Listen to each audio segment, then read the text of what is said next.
Qala al-musannif rahimahullah ta'ala wa nafa'ana bi'ulumihi wa amadana bi madadihi wa min barakatihi fid dharain amin ya rabbal alamin.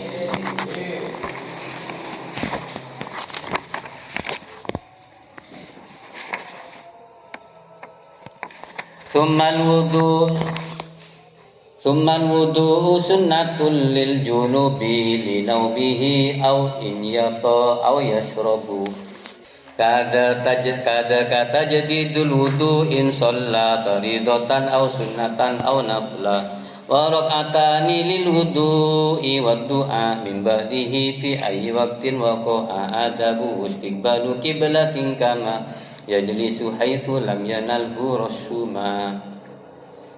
Tsummal wudu sunnatun lil junubi li naumihi aw iyata aw seharusnya karena ini darurat syair aw yasrobi ya, bukan yasrobu, yasrobi supaya sama dengan lil junubi ini.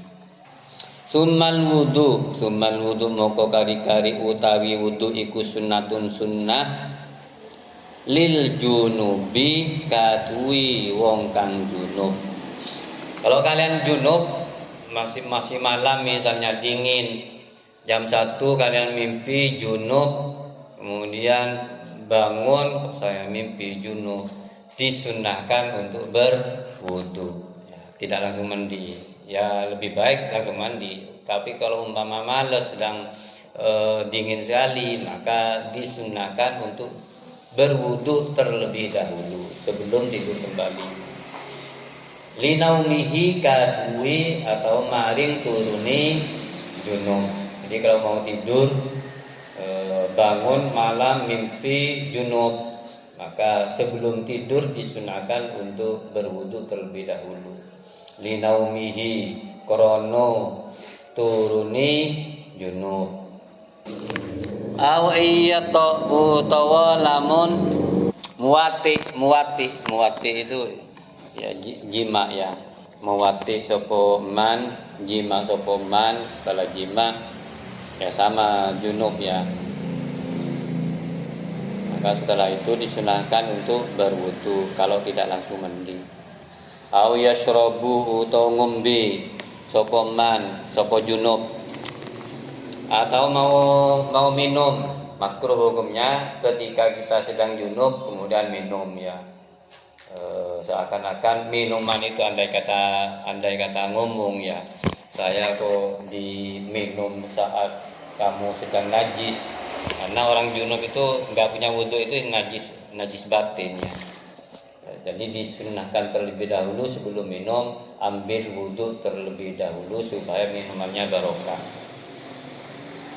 Kadzaka tajdidul wudu'i, kadzaka koyok mengkono sunnah, kadzaka iku koyok mengkono sunnah tajdidul wudu'i utawi ngenyarake wudu, ngenyarake wudu, tajdidul wudu'i ngenyarake wudu. Begitu juga disunahkan untuk memperbarui wudu. Kita duduk lama-lama mau sholat zuhur mulai dari pagi gak batal. Setelah masuk zuhur mau sholat itu disunahkan untuk tajdid, memperbarui. Walaupun gak batal, cuma sunnah ya. Umpama tetap menggunakan wudhu yang tadi, mulai jam 7 pagi gak batal, ngaji terus belajar gak batal-batal sampai zuhur, maka disunahkan untuk tajdid. Tajdid itu memperbarui wudu. Umpama tidak diperbarui gak apa-apa, ini cuma sunnah ya. Umpama masih punya wudu. In shalla lamun sholat sopo wong, in shalla lamun sholat sopo wong faridatan ing sholat fardu au sunnatan utawa sholat sunnah. Yang dimaksud sholat sunnah di sini sholat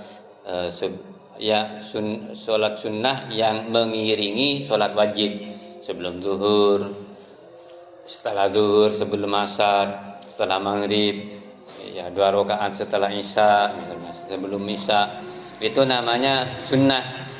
Kalau yang naflan itu sunnah mutlak ya, misalnya tahajud, duha. Au naflan utawa sunnah yang lainnya. Au naflan utawa sunnah, salat sunnah yang tidak mengikuti salat fardu.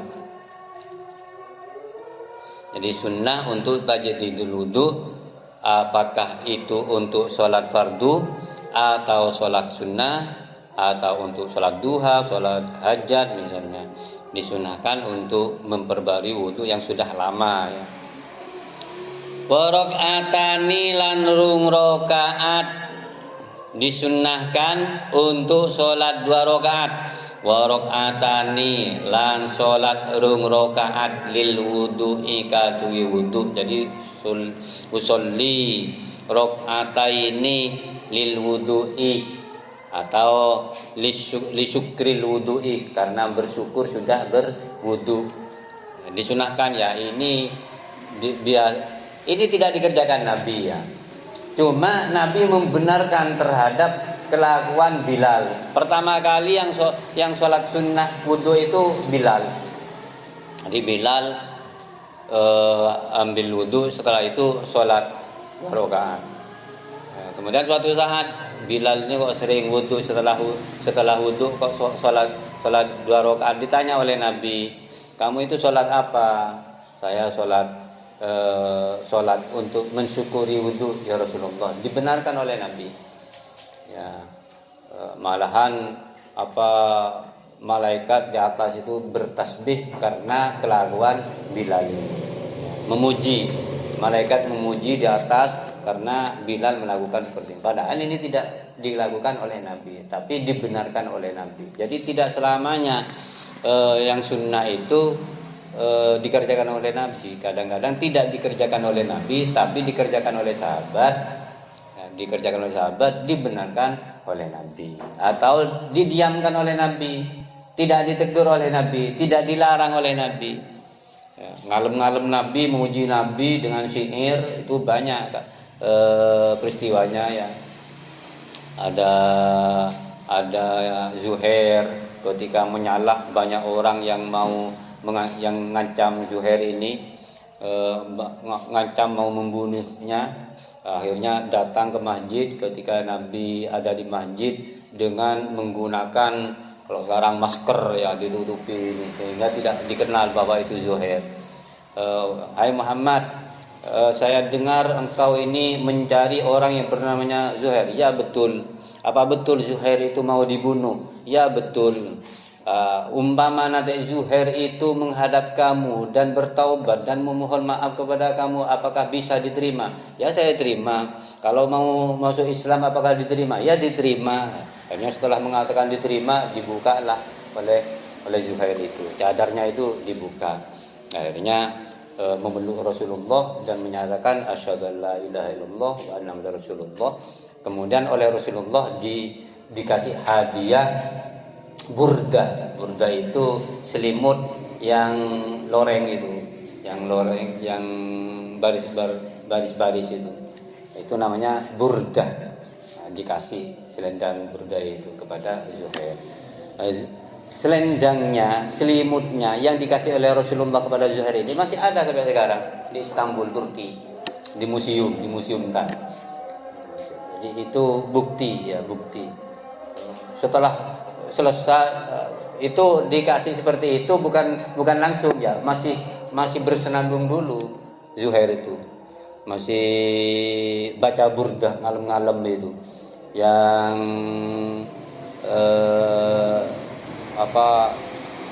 ngalemnya luar biasa. Engkau adalah luar biasa, manusia sempurna, kamu adalah pembawa rahmat. Tapi Rasulullah murtad, kamu tidak seperti itu. Diam Rasulullah, malah misem, kemudian malah ngasih burda itu. Itu antara lain yang tidak disuruh oleh Rasulullah tapi dikerjakan oleh sahabat, oleh Rasulullah dibenarkan, didiamkan. Itu namanya hadis takriri. Artinya takrir itu penetapan. Jadi sikap diam Rasulullah terhadap perbuatan sahabat disebut dengan hadis takriri. Jadi hadis itu ada hadis qauli, yaitu perkataan Nabi. Yang kedua hadis fi'li, perbuatan Nabi. Misalnya Nabi sholat, Allahu Akbar sampai di sini takbirnya, dilihat oleh sahabat, berarti itu hadis fi'li. Kalau Nabi mengatakan utlubul ilma minal mahdi ilal lahdi, itu namanya hadis qauli. Ada hadis takriri, Nabi tidak mengatakan, tidak menyuruh, tidak berbuat, tapi sahabat berbuat. Kemudian dibenarkan oleh Nabi atau didiamkan oleh Nabi, tidak dilarang, namanya takriri. Ketika puasa tanggal 9 Tasu'a ya. Ketika Muharram itu kan ada Tasu'a, Asyura ya, tanggal 9. Kemudian sahabat mengatakan bahwa Tasu'a itu kebiasaan orang-orang Yahudi ya Rasulullah. Kebiasaan orang Yahudi berpuasa tanggal 9. Orang Yahudi itu setiap tanggal 9 Muharram itu berpuasa. Akhirnya Nabi mengatakan, kalau begitu mulai tahun depan saya juga akan berpuasa tanggal 10. Pertama tanggal 9 puasa itu. Tanggal 9 ya disebut dengan Tasu'a. Kemudian ketika sahabat matur, ya Rasulullah, tanggal 9 itu kebiasaan orang Yahudi puasa tanggal 9 itu. Akhirnya Nabi menjawab, kalau begitu tahun depan saya akan berpuasa tanggal 10. Bukan menghapus tanggal 9-nya, tetap tanggal 9-nya. Cuma akan ditambah, akan berpuasa tanggal 10. Belum sempat berpuasa, Nabi meninggal dunia. Itu namanya hadis cita-cita. Belum sempat dikerjakan. Wa raka'atani lil wudu'i, wa raka'atani 2 rakaat lil wudu'i, kadui wudu. Jadi salat li syukril wudu'i. Wa du'a, lan doa. Jadi setelah berwudu disunahkan untuk berdoa mim ba'dihi ing dalam sawise wudu. Mim ba'dihi ing dalam sawise wudu fi ayyi waqtin ing dalam andi-indine waktu, fi ayyi waqtin ing dalam andi-indine waktu, waqa'ah tumiba apa waktu, apa wudu, waqa'ah terjadi atau tumiba apa wudu. Kapan saja setelah berwudu ya, setelah berwudu kalian disunahkan untuk berdoa. Dan sholat disunahkan sholat kapan saja, walaupun waktu itu samaan dengan waktu yang dimakruhkan. Contohnya zawalus syamsi ya, atau setelah asar. Setelah asar kan tidak ada sholat sunnah itu. Sholat sunnah yang mengiringi sholat asar itu kan tidak ada setelah asar ya, setelah sholat asar. Tapi kata ulama, kalian kalau umpama punya wudu, kemudian mau sholat li syukril wudu, atau karena hormat, karena bersyukur telah punya wudu, berwudu, maka tetap mendapatkan kesunahan walaupun itu setelah sholat asar atau setelah sholat subuh. Karena kalian berwudu, maka tetap mendapatkan kesunahan untuk sholat wudu. Adabuhu istiqbalu kiblatin, adabuhu utawi adapi wudu, adabuhu utawi adapi wudu atau tata kramani, adabuhu utawi tata kramani wudu, tata carani wudu, iku istiqbalu kiblatin, menghadap kiblat. Sunnah ketika berwudu menghadap kiblat, di dalam berwudu itu menghadap kiblat. Kama yajlisu kaya olehi lungguh sapa wong, kama yajlisu kaya olehi lungguh sapa wong, haitsu lam yanalhu, haitsu lam yanal, ing dalam sekirane ora memperkoleh hu ing wong apa rasumain, kecipratan banyu. Lam yanalhu, ora memperkoleh hu ing wong apa rasuma ing kecipratan banyu. Begitu juga disunahkan untuk duduk ketika berwudu, asalkan kalian mendapatkan tempat duduk yang lebih tinggi daripada airnya. Jangan sampai air itu nanti kecipratan kepada tubuh kalian yang akan membawa kalian mendapatkan najis atau tertimpa najis. Ya, kalau tidak seperti itu, tidak ada tempat yang lebih tinggi, maka tidak disunahkan. Malah kalian nanti tidak boleh ya duduk. Ya, kalau umpama khawatir terkena najis. Ada seperti di mana, Ben? Ampel ya, ampel itu ada. Ampel itu agak tinggi di masjid agak tinggi, kemudian ada pet gini ini, itu bagus itu. Tapi di sana kan memang khusus wudhu, tidak ada orang kencing di sana kan, yang di depannya masjid itu di ampel itu disunahkan duduk seperti itu ya. Tapi kalau tempat umum ya, tempat kencing, tempat wudhu, kalian hati-hati jangan sampai duduk yang akan membuat air itu nanti nyiprat kepada kalian. Haitsalam yanalhu rasumain. Rasumain itu disingkat menjadi rasuma. Wallahu alam bisawab. Rabbi famfa'na bi barakatihi wa dinal husna bi hurmatihim wa amitna